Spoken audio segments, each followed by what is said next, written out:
감사합니다. 장기렌트리스 영업팀 조인한 과장입니다. 오늘의 차량은 신규 파트를 추가하고 새로운 유종인 하이브리드 모델로 많은 사랑을 받고 있는 2020년형 코나 하이브리드의 간단 소개와 시승기를 진행해 보도록 하겠습니다. 코나의 이름은 커피와 해양 레포츠로 유명한 하와이의 휴양지에서 이름을 따왔다고 하죠. 부드러운 커피의 느낌과 역동적인 휴양지의 이미지를 반영한 네이밍으로 보여집니다. 소형 SUV 하이브리드 라인 중 현재 국내에서는 니로 하이브리드, 아이오닉 하이브리드와 경쟁을 하고 있다고 생각하시면 될 것 같고요. 현재 코나의 엔진 라인업은 1.6 가솔린, 그리고 1.6 디젤, 1.6 하이브리드, 그리고 마지막으로 순수 전기차인 코나 일렉트릭으로 4가지로 구성이 됩니다. 해당 세그먼트에서는 가장 많은 엔진 라인업을 보유하고 있죠. 코나 하이브리드의 가장 큰 장점인 연비 조건을 먼저 말씀드려보자면 복합 연비가 16인치 타이어 기준으로 19.3km/L를 보여주는 엄청난 장점을 가진 차량이죠. 이게 정부에 신고되는 연비보다 훨씬 더 좋은 연비 효율을 보여주고 있어서 도심형 SUV로서는 적합한 상품성을 보여주죠. 오늘의 차량은 코나 1.6 하이브리드 프리미엄 스페셜 등급이고요. 갓 출고한 모델입니다. 기본 차량 가격이 2,729만원에 옵션은 컴포트 패키지, 컨비니언스 패키지, 디자인 패키지, 현대 스마트 센스 팩, 그리고 멀티미디어 내비 플러스, 플래티넘 패키지를 포함해서 3,230만원에 출고된 풀옵션 모델입니다. 각 옵션이 어떤 기능들을 담고 있는지도 한번 살펴보도록 할게요. 옵션의 주의점이라고 한다면 스마트 센스 3의 경우에는 내비게이션을 선택하게 되면 가격이 79만원이 되고요. 플래티넘 옵션의 경우에는 썬루프와 중복으로 선택할 수가 없습니다. 이 차량의 주인인 그 고객님의 경우에는 썬루프의 사용 빈도가 상대적으로 낮고, 그리고 플래티넘에서 포함되고 있는 가죽 시트나 크렐 사운드, 그리고 투톤 컬러루프가 더 마음에 들어서 플래티넘을 선택하셨다고 합니다. 한 번 더 말씀을 드려보자면 가격표를 자세히 보시게 되면 아시겠지만 썬루프와 내장 컬러 패키지는 동시에 적용이 불가하다고 되어 있습니다. 추가적으로 플래티넘 옵션은 멀티미디어 내비 플러스를 선택해야 적용이 가능합니다. 외장 색상은 텐저린 코멧에, 루프는 팬텀 블랙입니다. 내장도 블랙이고요. 색상이 예쁘죠. 다양한 코나의 외장 색상들도 천천히 보시는데요. 9가지 색상들이 있고 천천히 고민하시고 선택하시면 되겠죠. 저는 파란색과 빨간색이 확실히 예쁘게 느껴지네요. 코나의 등급 구분은 현재 스마트 스페셜, 모던 스페셜, 그리고 프리미엄 스페셜로 구분이 되고요.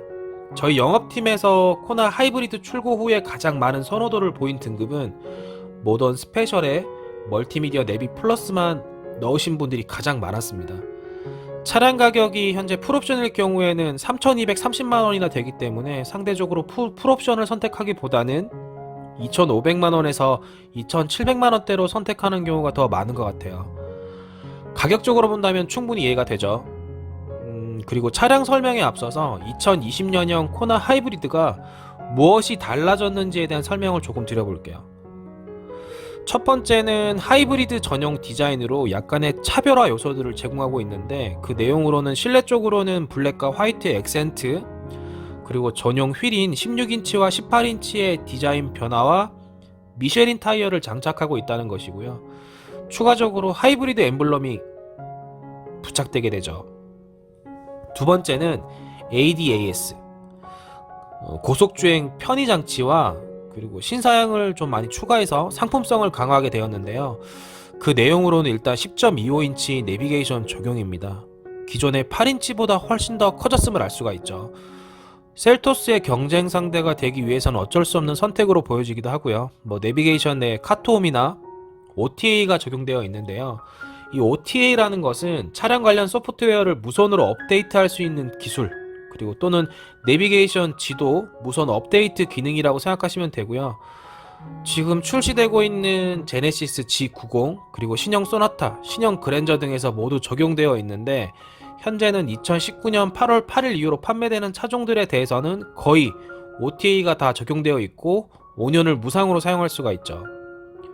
추가로 전자식 파킹 브레이크와 2열 열선 시트도 제공이 되는데요. 주행 보조 장치들의 신규로 적용된 것 중에는 고속도로 주행 보조, 차로 유지 보조, 그리고 스톱앤고를 포함하고 있는 스마트 크루즈 컨트롤이 아주 편리합니다. 이게 주행 편의 장치들은 이제 소형 SUV급에서도 거의 다 제공이 되고 있어서 그 고속 주행 시에는 더욱 편한 장점들만 가득하게 되죠. 그리고 마지막으로 현대 자동차 쪽에서 이걸 뭐 트림 운용을 직관화해서 고객들이 선택하는데 편의성을 제공하고 있다곤 하지만 저는 가격표와 옵션을 보면 크게 와닿진 않았습니다. 코나의 일반 가솔린, 디젤 모델과의 사양 차이를 최소화했다고도 하고 있고요. 2020년형 코나 가솔린 그리고 가솔린 1.6 터보 대비해서 가격 차이가 어떤지도 한번 보실게요. 평균 350만원 정도 하이브리드 가격이 높죠. 2020년형이 되면서 가솔린과 하이브리드의 가격 차이와 함께 삭제된 옵션들, 그리고 추가된 옵션들, 그리고 공통 옵션들은 무엇인지도 천천히 살펴보고 계십니다. 전면부를 보시죠. 기존의 코나 디자인과 대비해서는 별반 다르지 않는 디자인을 보여주고 있고요. 3년 정도 지난 모델이긴 하지만 하이브리드가 출시되었다고 디자인을 확 바꾸진 않았습니다. 코나의 디자인은 출시할 때만 해도 굉장히 공격적인 느낌이었는데 시간이 지나면서 많이 익숙해진 느낌이 있죠. 물론 이게 당연한 것일 수도 있는데 상품성 개선을 위해서 페이스리프트를 한 것도 아니었고 단순하게 2020년형으로 연식 변경을 하면서 코나 하이브리드가 출시되었기 때문이죠. 그러나 너무 하이브리드의 차별점을 전면부에서 찾을 수가 없어서 조금 아쉽기도 합니다. 코나의 캐스케이딩 그릴과 분리형 헤드램프는 코나의 아이덴티티를 잘 알려주고 있죠. 라디에이터 그릴 쪽을 보면 이게 크롬 가니쉬가 그릴을 잘 감싸고 있는데요. 조금 더 또렷해 보이는 그릴의 이미지를 보여주기도 합니다. 달라진 점이 있다면 크롬 가니쉬가 있다 없다 정도로 봐도 되겠네요. 디자인적으로는 나름 괜찮습니다. 전면의 라디에이터 그릴 내부는 액티브 에어플랩을 적용해서 공력 성능을 더욱 높여주고 있고요. 에어플랩은 바깥쪽에 있는 것이 아니라 라디에이터 앞쪽에 안쪽에 설치가 되어 있고 엔진의 온도를 낮춰주는 역할을 잘 하겠죠. 데이라이트와 헤드램프를 상하로 분리하는 디자인 컴포짓 램프가 보이고요. 처음에 코나가 등장할 때는 어색했던 형태로 기억을 하는데 그러나 지금은 베뉴도 그렇고 팰리세이드도 그렇고 다들 이런 컴포짓 형태로 제작을 해두면서 현대자동차의 디자인 트렌드 또는 초속으로 자리 잡고 있는 것 같죠. 위쪽에 DRL과 방향 지시등은 약간은 뾰족한 형상을 보여주고 있고요. 그리고 헤드라이트 쪽은 굵은 볼드감과 더불어 검은 플라스틱과 함께 두툼한 느낌을 강조하고 있습니다. 헤드라이트의 경우에는 높이가 상대적으로 낮아서 상대 차량에 대한 눈부심을 최소화하면서 넓은 시야각을 확보해주고 있죠. 그리고 코너링 라이트가 포함되어 있습니다. 하단부 측면을 보시면 전방 센서도 보이시지만 에어로 다이나믹의 효과와 더불어 브레이크 쿨다운을 위한 범퍼 디자인이 조금 보이시죠. 그리고 안개등은 할로겐으로 적용되어 있고 나름 하단에서 디자인 포인트로서의 역할도 잘 하고 있습니다. 등화 영상을 한번 보실게요. 먼저 주간주행 등의 경우에는 5개의 LED 타입으로 굉장히 또렷한 눈매를 완성하고 있죠. 다양한 각도에서 보고 있지만 참 예쁘게 잘 만들었습니다. 그리고 전체적으로 헤드램프를 보면 시야 확보가 굉장히 좋죠. 상향과 하향 헤드라이트 동작 영상을 여러 각도에서 촬영해 보고 있는데요. 천천히 보시면 이게 낮은 쪽에서 램프가 위치하고 있어서 상대 차량에 대한 배려가 굉장히 좋습니다. 그리고 방향 지시등도 여러 각도에서 살펴보도록 하겠습니다. 천천히 한번 보시죠. 안개등 동작 영상도 한번 보실게요. 할로겐으로 되어 있고 특별한 것은 없습니다. 기존 모델과 다 동일한 타입으로 제작이 되어 있고 차이점이라고 한다고 하면 하이빔 보조가 프리미엄 스페셜 등급부터는 기본 적용이 되어 있죠. 이건 나름 편리한 기능 중 하나입니다. 사이드를 한번 보시죠. 차량의 크기 정도를 본다면 그리 크지도 작지도 않은 컴팩트 SUV 형태의 모습을 보여주고 있고요. 일단은 차종 분류로는 SUV로 구분되긴 하지만 차체의 크기와 그리고 비율로 본다면 해치백 느낌이 좀 강하게 들긴 하죠. 사이드를 보시면 그 플라스틱 몰딩으로 휠하우스를 약간 더 커 보이게 하는 투톤 컬러로 만들었음을 알 수가 있고 약간은 더 단단하고 SUV 느낌을 잘 적용하고 있다는 생각이 듭니다. 타이어는 18인치 미쉐린 타이어, 프라이머시 MX M4가 적용되어 있고요. 타이어 사이즈는 225, 45R, 18입니다. 니로에서 제가 주행 경험이 있는 타이어라 나름 만족도는 높은 편이고요. 그리고 제일 중요한 게 휠의 형태가 굉장히 이색적이죠. 보통 공력 개선을 위해서 포크를 일정 닫아서 만드는 하이브리드 휠의 타입이 아니라 디자인적인 요소로도 신경을 많이 쓴 흔적들이 보입니다. 이번 휠은 굉장히 예쁘죠. 휠 스포크 타입이 이런 형태가 전 처음인 것 같은데 사이드라인과 그 뒤쪽에서 보면 아주 감각적인 디자인 요소로 보이기도 합니다. 그러나 이제 소나타 하이브리드가 17인치인데 코나가 18인치 휠을 쓰고 있다는 것은 결국 이제 SUV 등급의 차량이라서 빈약한 특징을 보이지 않기 위한 노력이 아니었을까라는 생각도 해보게 되고요. 휠 인치수가 높아져도 나름의 연비 보장을 할 수 있다라는 자신감으로 또 보여지기도 하죠. 사이드 라인을 앞에서 천천히 보고 계시는데 캐릭터 라인도 그렇고 무난한 수준입니다. 뒤쪽에서도 한번 천천히 보시죠. 사이드 뒷부분을 조금 상세하게 보시면 필러 쪽도 보시지만 약간은 볼륨감을 키워주기 위한 디자인들이 잘 보이죠. 그리고 위쪽에서 투톤 루프도 한번 보실게요.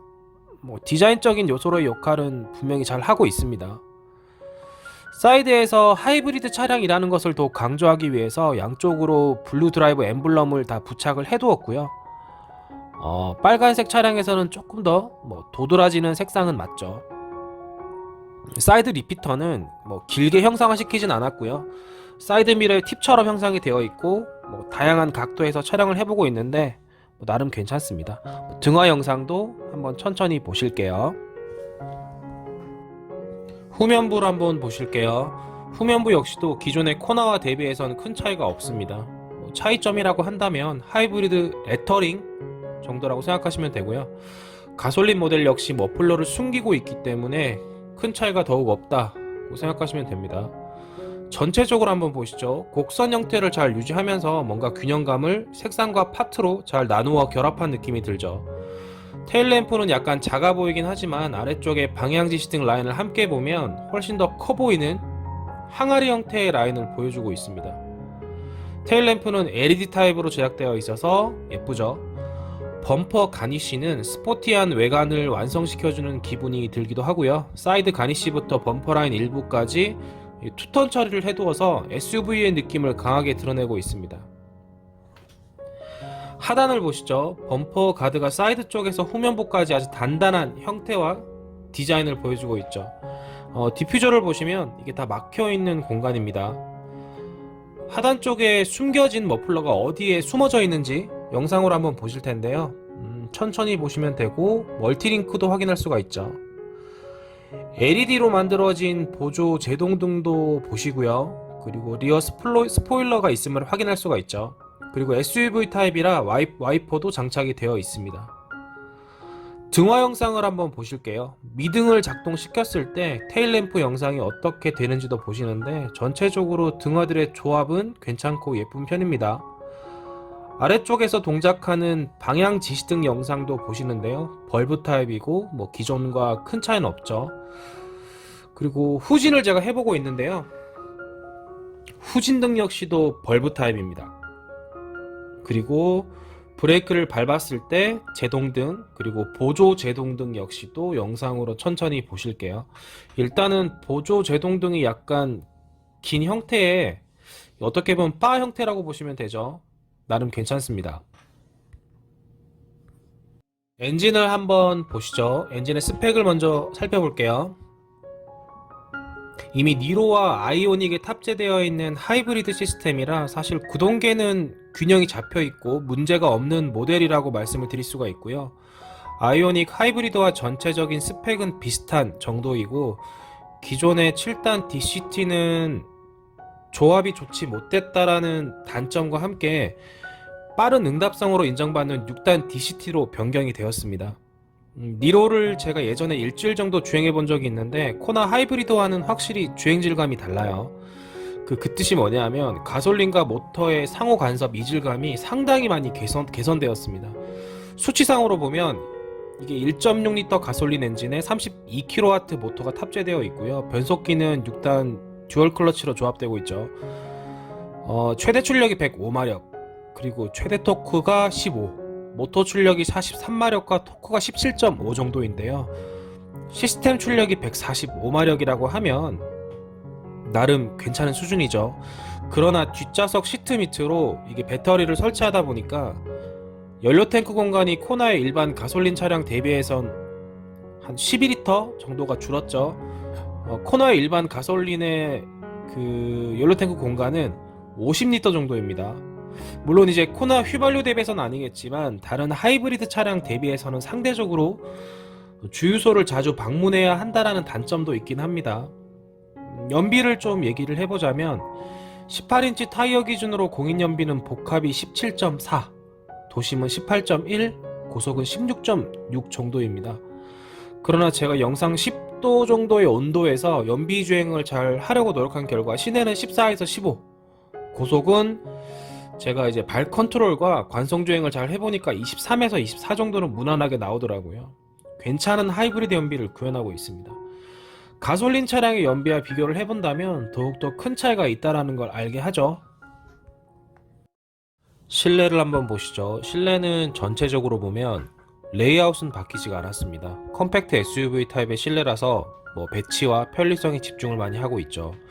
예전에 하이브리드 차량들을 보면 블루 색상이나 기타의 장식 같은 것을 더해서 하이브리드의 실내의 전형적인 모습을 보여주곤 했었는데요. 이번에 코나 하이브리드는 전혀 그런 모습이 보이진 않았습니다.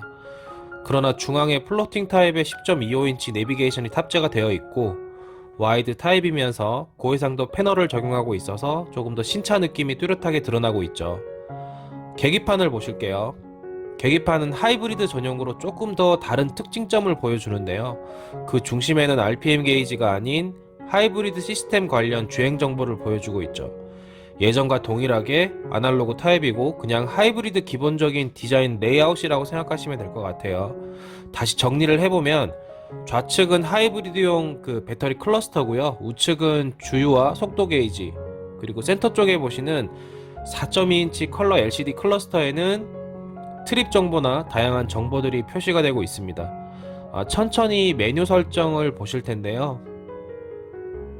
특별한 것은 없죠. 하이브리드 모델이라서 다른 점을 실내에서 찾아보려고 한다면 블랙과 화이트, 투톤의 인테리어 포인트가 되겠죠. 그 영상을 보시지만 블랙 하이그로시와 화이트 색상의 조화를 에어 벤트, 그리고 기어 노브 주변에서도 포인트가 일정 들어가 있습니다. 스티어링 휠을 보시죠. i30와 동일한 사이즈와 형상, 그리고 구성까지 똑같이 만들었고요. 특이한 점은 없습니다. 패들 시프트가 있긴 한데 이게 수동 기어 조작 기능이죠. 스포츠 모드에서 활용할 수가 있습니다. 저는 개인적으로 이 패들 시프트보다는 전동 트렁크 버튼이나 다른 옵션들을 좀 대체해서 보강했으면 어땠을까라는 생각이 좀 많이 들었습니다. 그리고 예전부터 코나에는 없었던 스마트 크루즈 컨트롤이 이제는 가능하게 되었죠.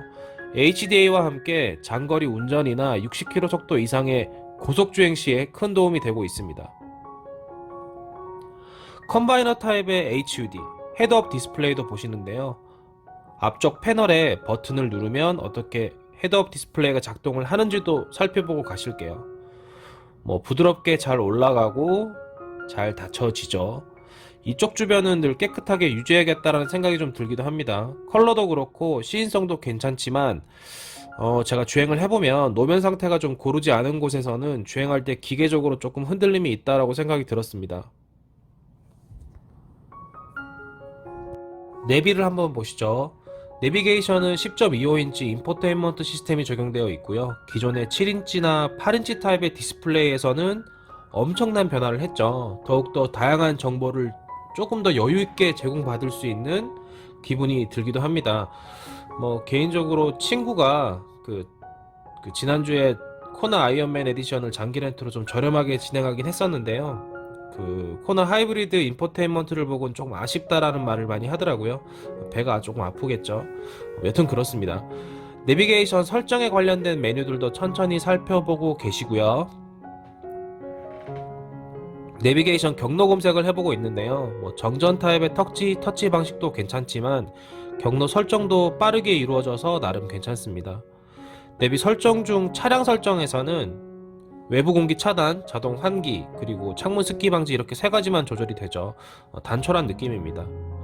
화면 설정도 어떤 메뉴가 있는지 보시는데요. 다양한 메뉴들을 보시지만 특별한 것은 없고요. 사운드 설정도 천천히 살펴보고 있고요. 센터 집중으로 두면 조금 더 풍성한 음악을 들을 수가 있습니다. 카카오 음성 인식을 사용해서 좀 더 편안하게 블루링크 서비스를 이용할 수가 있게 되죠. 프로필 설정이 되는 것도 나름 괜찮습니다. 쓸만한 메뉴고요. 기기 연결 역시도 블루투스나 안드로이드 오토, 그리고 애플 카플레이를 다 지원하고 있죠. 그리고 웹 매뉴얼 설정을 통해서 궁금한 게 있으면 QR코드로 찍고 한 번 더 확인하시면 되겠죠. 홈 아이콘들의 위치는 쉽게 클릭해서 조절이 가능합니다. 제가 어떻게 움직이는지도 보여드리고 있는데요. 후방 카메라 영상도 보실게요. 아직은 어라운드 뷰는 지원하지 않고요. 평범한 수준의 화질과 화각이라고 생각이 듭니다. 고속주행에 보조 옵션들이 추가된 것은 굉장히 마음에 드는데, 일상 속에서 가장 많이 사용하는 어라운드 뷰 같은 경우에는 조금 높은 등급일 경우에는 이걸 좀 기본 적용을 해줘서 안전사양의 급을 좀 높였으면 어땠을까라는 아쉬움도 있습니다. 코나 가솔린의 8인치 내비게이션과 현재 10.25인치 내비게이션 크기 차이를 영상으로 한번 살펴보시죠. 천천히 보시면 아시겠지만 확실히 차이는 뚜렷하게 드러납니다. 그리고 말씀을 미리 드렸듯 하이브리드 모델에만 내비게이션 자동 업데이트 OTA 서비스가 지원되고 있죠. 공조기를 한번 보시죠. 다이얼 타입과 버튼 타입, 그리고 화면을 잘 배치해서 깔끔한 레이아웃을 보여주고 있죠. 그리고 하이브리드 모델이라서 그런 것도 있겠지만 효율을 위한 드라이버 올리라는 운전자를 위한 공조 버튼이 있습니다. K7 하이브리드 시승기 할 때도 제가 설명을 드렸지만, 개인적으로 저는 내연기관 쪽에서도 이런 공조기 버튼들이 따로 있었으면 좋겠어요. 왜냐하면 혼자서 주행하는 경우가 많기 때문이죠. 하단 쪽을 조금 내려보면 12V 아울렛, 그리고 USB 충전과 USB 연결 단자, 그리고 충전 패드가 있고요. 충전하는 영상도 살짝 보고 가실게요. 충전은 잘 되죠. 그리고 위쪽으로 2단 거치대가 있어서 나름 편리한 수납 공간으로 활용할 수가 있습니다. 잘했네요.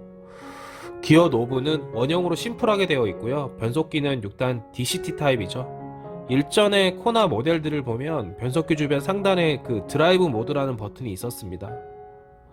이제는 그 버튼이 사라지고 평시에는 에코 모드로 주행이 되다가 기어 노브를 수동으로 변경하게 되면 스포츠 모드로 변경된다라고 생각하시면 되고요. 스포츠 모드로 변경할 때는 제가 띄워드린 사진과 같이 왼쪽으로 변경을 하면 사진과 같이 변경이 되게 됩니다.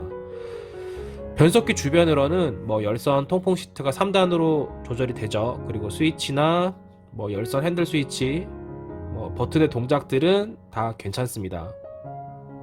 그리고 이번에 새롭게 적용된 EPB 전자식 파킹 브레이크와 오토 홀드는 정차나 주차 중에 편리하게 이용할 수가 있겠죠. 전반적인 앞좌석 거주성은 압도적으로 편하다라고는 할 수는 없겠지만, 그래도 이 정도의 소형 SUV급에서 이해 가능한 정도의 최적 공간이라고 생각이 들었고요. 제가 키가 175 정도인데 개인적으로 앞좌석의 공간이 부족하다고 느껴지진 않았습니다. 그리고 니로보다 약간은 높은 전고와 시트 포지션을 가지고 있어서 저는 개인적으로는 괜찮다는 생각이 들었어요. 그리고 시트의 전동 레버도 보시는데요. 투웨이 럼버 서포트가 적용되어 있어서 허리 부분을 조금 더 편안하게 잡아주는 느낌이 있죠. 동작 영상도 살짝 보실게요. 암 레스트를 보면 이게 크게 제작되진 않았고요. 그래도 높이가 조금 있어서 나름의 공간 최적은 일정 보여주고 있습니다. 내부에 USB 단자가 하나 있었으면 어땠을까라는 아쉬움도 있고요. 조수석 쪽의 저장 공간도 천천히 영상으로 보실게요. 룸미러 타입의 하이패스도 나름 괜찮은 수준이라는 생각이 들었고요. 이걸 좀 소나타처럼 히든 타입으로 만들었으면 어땠을까라는 생각도 있고, 앞좌석의 왼쪽에 보시면 다기능 스위치 쪽 라인을 보면 후측방 경고 센서, 헤드업 디스플레이, 그 다음에 차선 이탈 방지 모드 등 다양한 옵션들이 들어와 있습니다. 그리고 스티어링 휠은 조절 방식이 수동 레버 방식이네요. 사운드는 크렐 사운드를 적용하고 있고요. 제가 사운드를 들어보면 소형 차량에서 이 정도 사운드를 구현하는 것은 괜찮은 기능이라고 생각됩니다. 코나의 전체적인 실내 마감은 뭐 딱딱한 느낌이 가득한 소재들의 조합이다 라고 설명을 좀 드릴 수가 있고요. 뭐 소형 SUV가 그렇듯 뭐 저는 이 정도 수준이면 뭐 이해할 정도라고 생각이 듭니다. 뭐 그러나 그렇게 뭐 저렴하게 보인다라는 생각은 들진 않았습니다. 나름 괜찮은 수준이라는 느낌이 들고요. 도어 쪽을 보시죠. 앞좌석 원터치 파워 윈도우가 적용되어 있죠. 앞좌석만 가능합니다. 그리고 도어 쪽 하단의 맵 포켓이라고 불리는 공간은 약간 좁은 편이기도 하고요. 그리고 왼쪽 편에 밑으로 이제 물병을 하나 두는 공간이 있어서 영상을 보시는데요. 뭐 나름의 수납 공간으로서 역할은 잘 하고 있습니다. 페달은 오르간 타입은 아니고요. 그냥 일반형 타입이라고 생각하시면 되고요.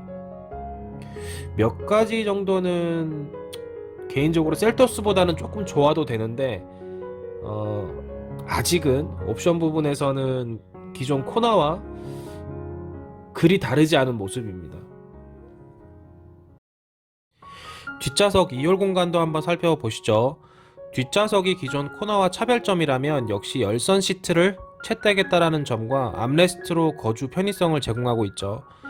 앉았을 때 하단 쪽의 발 공간은 나름 괜찮은 편입니다. 영상을 참고하시면 되고요. 그러나 부족해 보이는 레그룸은 차량급의 한계를 조금 느끼게 하죠. SUV 차량이라고 해서 약간의 높은 천정고를 보이지 않을까라고 생각해 보지만 솔직히 그렇진 않았고요. 그 2열은 앉아보면서 느끼지만 조금 부족하다라는 생각을 많이 하게 합니다. 암레스트가 있고요. 컵홀더가 2개나 마련되어 있죠. 도어 손잡이 쪽에 옷걸이 후크 그리고 실내등도 천천히 살펴보고 있습니다. 그러나 USB 충전 단자나 2열 벤트는 만들어주진 않았죠. 기존과 동일한데 에어벤트가 없으면 운전자가 뒷좌석 거주자를 위해서 송풍구를 잘 조절해야 하는 부담이 조금은 있죠. 도어 쪽의 재질이나 스위치들을 보면 평범한 느낌이고 안장으로만 적용된 2열 열선 시트가 있고요. 이걸 사용할 수 있는 버튼도 보고 계시죠. 수납을 위한 그물망도 살펴보고 있습니다. 베뉴보단 뛰어나지만 투싼보다는 조금 부족한 확실히 코나가 어떤 차급인지를 제대로 인식하게 하는 구성과 옵션들이라는 생각이 강하게 들죠. 트렁크 공간을 한번 살펴보시죠. 최적 공간은 뒷좌석을 세웠을 때 361리터 그리고 뒷좌석을 폴딩할 경우에는 1100리터의 최적을 보여줍니다. 하이브리드 파워트레인을 선택하게 되면 어쩔 수 없이 배터리 공간이 필요하니 2열이나 트렁크 쪽에서 공간 손실이 발생할 것 같지만 코나 하이브리드는 전혀 그렇지가 않죠. 일반의 휘발유 디젤 모델과 대비해서 동일한 뒷좌석 공간과 트렁크 공간을 확보하고 있습니다. 하단을 보시면 2단으로 구성이 되어 있는데요. 1단 공간이 어떤 수납 공간이 되는지 천천히 영상으로 살펴보시겠습니다. 낮게 그리고 넓게 사용할 수 있도록 되어 있죠. 개인적으로 슬리퍼나 융 같은 것들을 적재해도 되겠죠. 1단을 없애고 쓰셔도 되고요. 뭐 둘 다 있는 그대로 이용하셔도 관계는 없습니다. 2단 하단 공간을 보실게요. 펑크 수리킷과 함께 조금 더 깊은 그리고 넓은 최적 공간을 보여주고 있죠. 공간을 잘 활용할 수 있는 구성이라서 마음에 들고요. 폴딩해서 이용할 경우에 1100리터를 사용할 수 있다고 하는데요. 첫 번째는 시트 한쪽만 폴딩을 했을 때 공간이 어떤 정도인지를 천천히 영상으로 보고 있습니다. 스키 장비나 아니면 뭐 일정의 캐리어들을 적재한다고 하면 편하게 이용할 수가 있겠죠. 두 번째는 뒷좌석 전부 폴딩했을 때 영상을 보시는데요. 아무래도 넓은 공간을 확보할 수 있기 때문에 더욱더 편리한 점이 많아 보이죠. 다양한 각도에서 영상을 촬영해보고 있는데요. 천천히 참고하시면 되겠습니다. 트렁크 공간만 본다고 하면 조금 부족해 보일 수는 있지만 차량 사이즈와 공간 활용 기능을 두고 전체를 본다면 활용도는 괜찮습니다.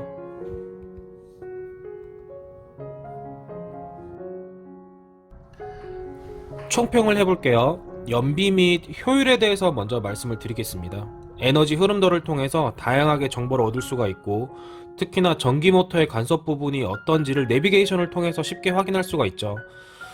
이젠 고출력 자연 흡기 터보 모델들에 대한 선호도보다는 효율과 연비 주행의 특징을 제대로 갖춘 차량에 대한 인기가 높아지고 있습니다.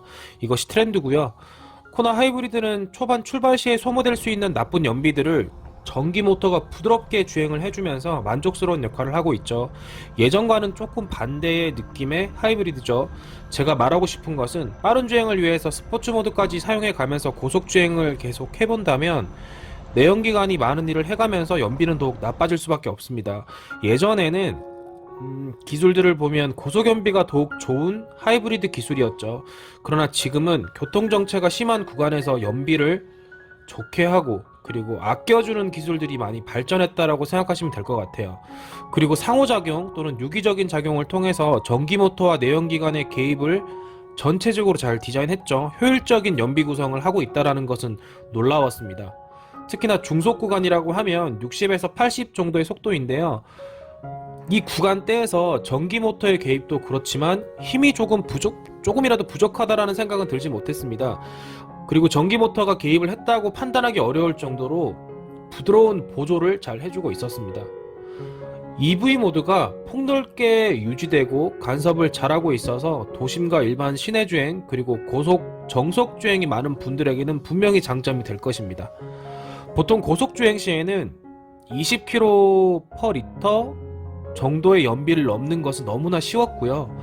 관성주행과 정속주행을 잘 섞어 쓰시면 25에서 26까지도 무난하게 보여줍니다. 그리고 막히는 시내길에 하이브리드는 최강의 연비를 구현하게 되죠. 배터리와 전기모터 기술이 잘 보조가 되어서 보통 16에서 17 정도는 구현을 합니다. 제 고객님께서는 코나 하이브리드를 출고 받으시자마자 계속 테스팅을 해보셨대요. 물론 이제 운전 스타일이 풀악셀은 아니더라도 조금 바른 스타일이긴 하신데요. 무난하게 연비 신경을 안 쓰고 막 주행을 해도 14 정도는 보여준다고 하시네요. 그 주행하면서 느끼지만 연비가 좋은 차량들은 탑승하면 EV 로고를 계기판에서 계속 살펴보게 되고 그 다음에 내비게이션의 에너지 흐름도를 계속 모니터링 하게 되는 습관이 생기더라고요. 연비가 좋은 수준인지를 계속 인식하게 되고 신경을 쓰게 되는 것인데 약간 스트레스가 되긴 합니다. 익숙해지면 그러진 않겠지만 이틀간의 주행시간 동안 저는 계속 눈이 바쁘게 움직였네요. 결론적으로 코나 디젤도 연비가 좋은 모델로 인정을 받고 있지만 하이브리드가 조금 더 좋은 것 같다라는 생각이 들긴 합니다. 가속에 대한 설명을 좀 드려볼게요. 먼저 중저속 구간에서는 특별히 토크가 필요하지 않은 구간에서는 상당 부분 EV 모드로 주행하는 것을 알 수가 있습니다. 효율성에 집중하고 있다는 뜻이고 니로 하이브리드와 비교했을 때 거의 비슷한 조합이긴 하지만 EV 모드의 개입이 더욱더 빈도가 높아졌음을 알 수가 있죠. 스포츠 모드와 패들 시프트를 통해서 가속을 즐긴다고 하면 하이브리드에서 얼마나 더 좋은 가속감을 보여줄까라는 의심도 생기긴 하는데요. 약간 더 출력감이 상승한다라는 느낌은 있지만 크게 와닿을 정도는 아니었습니다. 제로백을 누가 테스트해본 건진 모르겠지만 9초 정도라고 하는데요. 초반 가속력과 중저속 구간에서 그렇게 굼뜬다라는 생각은 들진 않았습니다. 중고속 구간에서도 특히나 문제가 없었다라고 생각이 들지만 100km 속도를 넘어서게 되면 이 차량의 한계가 무엇인지를 조금은 알게 되는 것 같아요. 결국 펀드라이빙을 위한 차량은 아니다라는 결론을 내고 싶네요. 연비와 효율에 집중된 차량이라서 운전의 가속이나 재미를 얻기에는 조금 많이 부족한 게 사실입니다. 그리고 특히나 등판이 필요한 경사진 구간에서는 조금 힘이 부족하게 느껴지기도 해요. 조향 부분에 대한 설명인데요. MDPS 타입으로 스티어링 휠의 조작감이나 핸들링에 대한 고민은 많이 안 하셔도 될 것 같아요. 나름 괜찮은 수준이었고요. 소음 진동 부분은 차량의 정숙성은 굉장히 좋았습니다. 엔진에 소음이 적은 것은 이해가 되는 부분이지만 고속시에 약간의 풍절음이 들리긴 하지만 거슬리지 않게 느껴질 정도였고 미쉐린 타이어 때문인지 노면을 잃는 소음은 기대치보다 우수했다라는 생각이 들었습니다. 전륜구동 시스템의 코나 하이브리드 이외에 가솔린과 디젤 모델에는 후륜의 토션빔이 적용된 걸로 아는데요. 하이브리드는 멀티링크를 적용하고 있어서 승차감은 나름 만족하는 수준이다라고 말씀을 드릴 수가 있습니다. 결론적으로 노면 충격이나 장거리 주행 시의 피로감은 조금 더 비교적 적게 느껴진다라고 말씀을 드릴 수가 있고요. 이건 코나가 기존에 가지고 있던 진동의 느낌과 비슷하기도 하지만 비교적 좋아졌다라고 말씀을 드릴 수가 있어요. 그 이유는 제가 생각하기로는 코나 휘발유 1.6 터보 16인치 차량을 기준으로 하이브리드 16인치 차량을 무게로만 비교를 해본다면 아무래도 배터리 무게 때문에 하이브리드가 75kg 이상 무겁죠. 공차 중량이 무겁다라는 뜻은 결국 차량의 진동 안정감을 조금 더 가진다라고 생각해 볼 수도 있겠죠. 첨단 기능을 조금을 설명을 드리자면, 제가 현재 이용하는 차량이 그랜저 아이즈인데요. 코나 하이브리드의 고속 주행 보조 기능들은 지금 운행하고 있는 그랜저 아이즈와 차이를 느끼지 못했습니다. 전방 충돌 방지 경고, 긴급 제동 장치, 차로 이탈 방지 보조, 그리고 운전자 주의 경고 등의 각 기능들은 아주 정상적으로 잘 작동하고 있고요. 디젤과 가솔린에서 볼 수 없는 하이브리드 전용의 옵션들이 추가되니까 확실히 편하고 좋죠. 코나에서 처음으로 탑재된 지능형 안전장비이기도 하고, 나름 고속 주행 시에는 편안한 주행 감각을 만들어낼 수가 있습니다. 그리고 카투홈 기능을 생각보다 쓰시는 분들이 많더라고요. 조명이나 에어컨, 보일러 등의 가정용 홈 IT 기기들을 각각 제어할 수 있다고 하죠. 제동 장치에 대한 설명을 조금 드려볼게요. 일반의 제동 능력은 거의 소형 SUV급에서 만날 수 있는 수준이었고요. 뭐 특별한 것은 없습니다. 하이브리드 차량에 회생제동 시스템이 적용되어 있는데, 물론 이 회생제동이라는 것이 브레이크를 밟을 때 에너지 손실을 줄이기도 하겠지만 항상 좋은 것은 아니죠. 엑셀에서 발을 떼었을 때 회생제동이 심하게 걸리게 되면 속도가 줄어버리게 되죠. 가속을 다시 하려고 엑셀을 밟게 되면 에너지를 더 사용할 수도 있습니다. 그래서 대부분의 전기차에서는 회생 개입 정도를 조절할 수 있게 만들어주고 있죠. 그러나 이 차량에 조절 장치는 없었지만 회생 제동을 인지할 수준의 제동 감각이 변화하거나 또는 차량의 진동감은 느낄 수가 없었고요. 가솔린 차량 대비 이질감이 없다는 뜻으로 이해하시면 되겠네요. 총평을 한번 해보겠습니다. 국산 소형 SUV 하이브리드는 니로가 독보적이었죠. 이제는 코나 하이브리드로 충분히 대체할 수 있다고 생각이 됩니다. 하지만 셀토스가 요즘 옵션이나 디자인 부분에서 많은 사랑을 받고 있죠. 가솔린과 디젤 라인만 갖춘 셀토스보다 더 많은 선택지를 가진 코나이긴 하지만 시장에서 좀 더 선호도가 높아지려면 셀토스를 넘어서는 옵션의 구성들이 필요할 것이라는 생각이 들기도 합니다. 그리고 이 차량을 선택하는 추천 범위는 보통 세컨카 용도보다는 내 와이프를 위한 가족의 차, 그리고 사회 초년생을 위한 차량으로 추천을 드려볼 수가 있겠죠. 그리고 코나 전기차에 대한 수요가 물론 많긴 하지만 지자체에서 제공하는 전기차량의 보조금 시기와 금액을 늘 신경을 써야 하고, 충전 시간에 대한 스트레스를 고려해 본다면 하이브리드 코나는 분명히 대안이 될 수 있을 거라는 생각이 듭니다. 그리고 코나 하이브리드의 경우에는 이산화탄소 배출량이 92 미만이라 저공해 차량 혜택도 받을 수 있다고 합니다. 이상으로 마치겠습니다. 장기렌트 리스 영업팀 조인환 과장입니다.